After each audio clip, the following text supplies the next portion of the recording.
Fascism promised full employment, and it delivered. Nazi Germany eliminated unemployment in 4 years.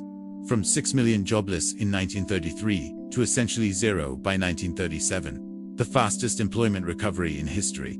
Mussolini's Italy boasted similar success. Franco's Spain, every fascist regime, jobs, jobs, jobs, and people loved it, because they had work, income, dignity, purpose. But here's what they didn't understand. Those jobs were weapons, designed to create dependency, to enforce conformity, to build military machines, and ultimately, to enable genocide. This is the story of how fascism weaponized employment, how they used jobs to control entire populations, and why everyone had work was actually the scariest economic policy in history. Because here's the dark truth. Fascist employment programs worked economically. They created genuine growth, real jobs, rising living standards. But they worked by turning citizens into instruments of state power, by making survival dependent on loyalty, by transforming economic policy into population control. Stay with me. Because what fascism proved about jobs, control, and economic policy is more relevant today than anyone wants to admit. Let's start with Germany. Because Nazi economic policy was the most sophisticated fascist system ever created. Hitler becomes chancellor. Germany is in crisis. The Great Depression hit harder here than anywhere except America. 6 million unemployed, 30% unemployment rate. Industrial production down 40%. Banks collapsing. Currency unstable. Political chaos. The Weimar Republic tried everything. Austerity, stimulus, neither worked. By 1933, people are desperate. Hitler promises, give me 4 years, and you won't recognize Germany, and he's not lying. Within 4 years, unemployment drops from 6 million to under 300,000. Essentially full employment. How? The Standard story says. Military spending. Hitler rebuilt the military, creating jobs. True, but incomplete. Because Nazi employment policy was far more sophisticated and sinister than just military jobs. Here's what they actually did. Phase 1. Immediate make-work programs. Autobahn construction. Massive public works. Build highways, buildings, infrastructure. But here's the key. They didn't pay market wages. They paid subsistence wages. Just enough to survive. Why? Because the goal wasn't prosperity. It was control. Keep people employed and grateful, but not wealthy enough to have independence. Phase 2. Remove people from unemployment statistics. This is crucial. Nazi full employment was partly statistical manipulation. They removed women from labor force statistics, encouraged or forced women to leave work and become homemakers, offered marriage loans on condition women quit jobs. Result: millions of employed women became statistically invisible, unemployed homemakers. They removed Jews from employment and from statistics. First fired from government jobs, then from private sector, eventually from all work. Jewish unemployment didn't count in official statistics. They literally made unemployed people disappear from the numbers. They introduced compulsory labor service. Young men required to work for the state for 6 months. Low pay, essentially conscription disguised as employment. This removed hundreds of thousands from unemployment statistics. They weren't jobless, they were serving. Phase 3. Militarized the economy. This is where it gets dark. Germany started rearming, violating Treaty of Versailles, building weapons, planes, tanks, ships. This created real jobs. Factories needed workers, millions of them, but these weren't normal jobs. They were jobs building instruments of war. And once you're employed building weapons, you're invested in using them. Your job depends on war. Your prosperity depends on conquest. Your survival depends on the regime's success. They turned employment into complicity. Phase 4. Make jobs conditional on loyalty. Here's the most sinister part. The Nazi Party and its affiliates controlled job access. Want a government job? You need party membership or approval. Want to advance in your career? Show political loyalty. Want to keep your job during restructuring? Better not be a dyslexic. They created the Deutsche Arbeitsfront, German Labor Front. All workers had to join, no unions allowed. Only the DAF decided who worked where, who got promoted, who got fired. Job security depended on political conformity. And here's the genius of the control mechanism. They made work pleasant.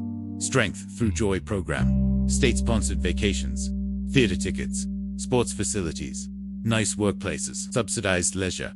Workers weren't just employed, they were comfortable, happy even, but totally controlled. Because comfort plus dependency equals compliance. By 1937, Germany has full employment, strong economy, rising living standards, and a population that's economically invested in the Nazi regime. Because their jobs, their prosperity, their security, all depend on the system continuing. Mussolini did something similar in Italy. Let me show you how. Mussolini takes power in Italy. Italy's economic situation is chaotic. Unemployment, inflation, strikes political instability. Mussolini promises order, work, national greatness. His economic system is called corporatism, and it's designed to weaponize labor. Here's how it works. Italy is divided into corporations, not companies. State-controlled organizations representing each industry. There's a corporation for agriculture, for manufacturing, for services, for every sector. Each corporation includes worker representatives, employer representatives, government officials. They negotiate wages, working conditions, production targets. Everything. Sounds like worker power, right? Wrong. The worker representatives are chosen by the fascist party, not elected by workers. Appointed by the state. The employers are also controlled by the state. Only approved businesses can operate. The government officials have final say on everything. So it's not workers and employers negotiating. It's the state talking to itself, with workers as props. Result: strikes are illegal. Independent unions are banned. Workers can't collectively bargain, can't change jobs without permission, can't demand higher wages. But here's the trade-off. Everyone has work. Guaranteed employment. Job security. The state assigns you a job. You might not like it, might not pay well, but you have work. This creates dependency. You can't quit, can't negotiate, can't resist, because your survival depends on state approval. But Mussolini makes it tolerable. He introduces doppellavoro, after-work programs, state-organized leisure, sports, entertainment, subsidized housing for workers, vacation programs, healthcare access through workplace. Workers are controlled, but comfortable, fed, housed, entertained. Just like Nazi Germany, comfort plus control equals compliance. And like Germany, it works economically. Italian unemployment drops. Industrial production rises. Infrastructure improves. But it's all building toward war. Mussolini needs conquest too.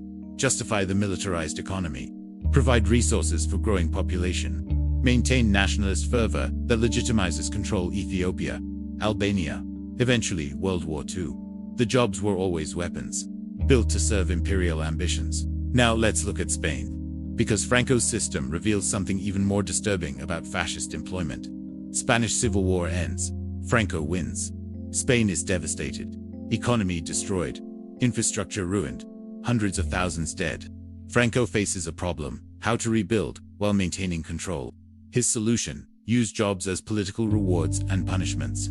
The system is simple and brutal. Republicans, anti-Franco forces, are systematically excluded from employment. Fascist supporters get preference for all jobs. Political prisoners must work without pay as redemption through labor. Church and state cooperate to determine who's morally fit to work. This creates a tiered labor system. Tier 1. Phalangists and strong Franco supporters, government jobs. Protected positions, good wages, job security. Tier 2. Political neutrals, private sector jobs, lower wages, less security. Must demonstrate loyalty. Tier 3. Republican sympathizers, menial labor, minimal pay, constant surveillance. Can be fired for any political reason. Tier 4. Political prisoners, forced labor, no pay, dangerous conditions, redemption through suffering. This isn't just employment policy. It's population control through economic terrorism. If you opposed Franco, you're economically destroyed. Your family starves. Your children can't get education. You have no future.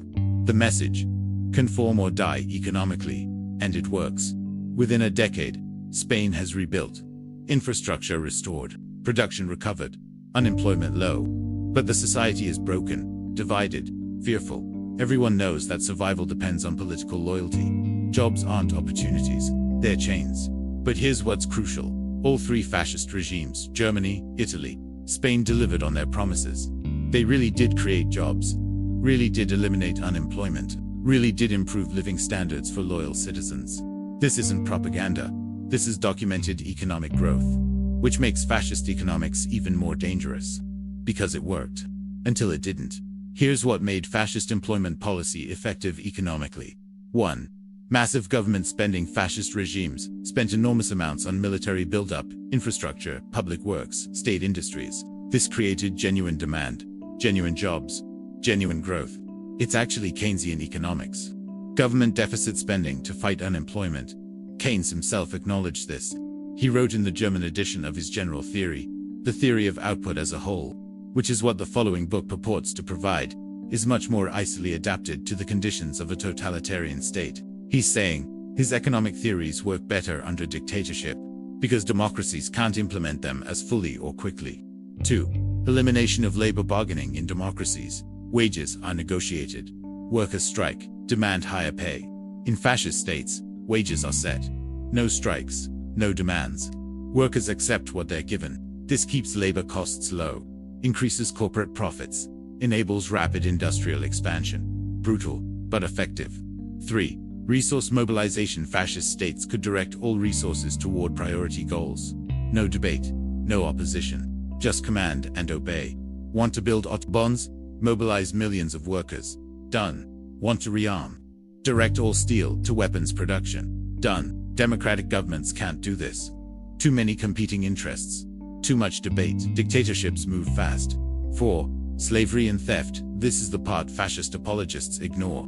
Much of the economic miracle was built on stolen Jewish property. Germany forced labor from prisoners and conquered peoples. Seized assets from political enemies, wealth confiscated from occupied territories. Germany's economy improved partly because they stole from Jews, conquered neighbors, and enslaved millions. Spain's recovery used political prisoners as unpaid labor. Italy funded projects with confiscated property. The economic success was built on theft and slavery. 5. Unsustainability. All fascist economies required continuous expansion. Why? Because the military spending was unsustainable. Debt kept growing. The only way to pay for it was conquest. Germany needed to steal from conquered territories to fund the war machine. Italy needed colonial resources to supply the economy. Spain needed to suppress internal opposition to maintain control. The system worked only while expanding. Once expansion stopped, economic collapse was inevitable. Germany's economy was bankrupt by 1944. Only looting occupied territories kept it running. Italy collapsed in 1943 when military failures made conquest impossible. Spain stagnated for decades because Franco couldn't expand externally. Fascist employment policy worked, but it worked like a Ponzi scheme, requiring constant growth to avoid collapse, and the growth required war, theft, and slavery. Now here's why this matters today. The temptation of fascist employment policy still exists. When unemployment is high, politicians face pressure to do something, create jobs fast, and fascist methods are seductive. They work quickly, they create visible results. They make people grateful, they're simple to implement. They provide clear scapegoats for problems. Modern authoritarian regimes use similar tactics. China's system. State directs employment through state-owned enterprises. Jobs are partly conditional on political loyalty. Social credit. Dissidents face economic exclusion. Massive infrastructure spending creates jobs. Rapid results legitimize authoritarian control. Russia under Putin. State controls major employers. Loyalty to Putin's system ensures economic opportunity. Opposition faces economic consequences. Public works spending creates visible prosperity. Military spending employs millions. Hungary under Orban. Public works programs for unemployed jobs, conditional on political alignment with government. Demonization of minorities and outside enemies. State control of key industries. Employment used to ensure electoral support. These aren't identical to 1930s fascism, but they use the same tools. Jobs as political control mechanism. Employment conditional on loyalty. Rapid visible results to legitimize authority. Scapegoating of outsiders.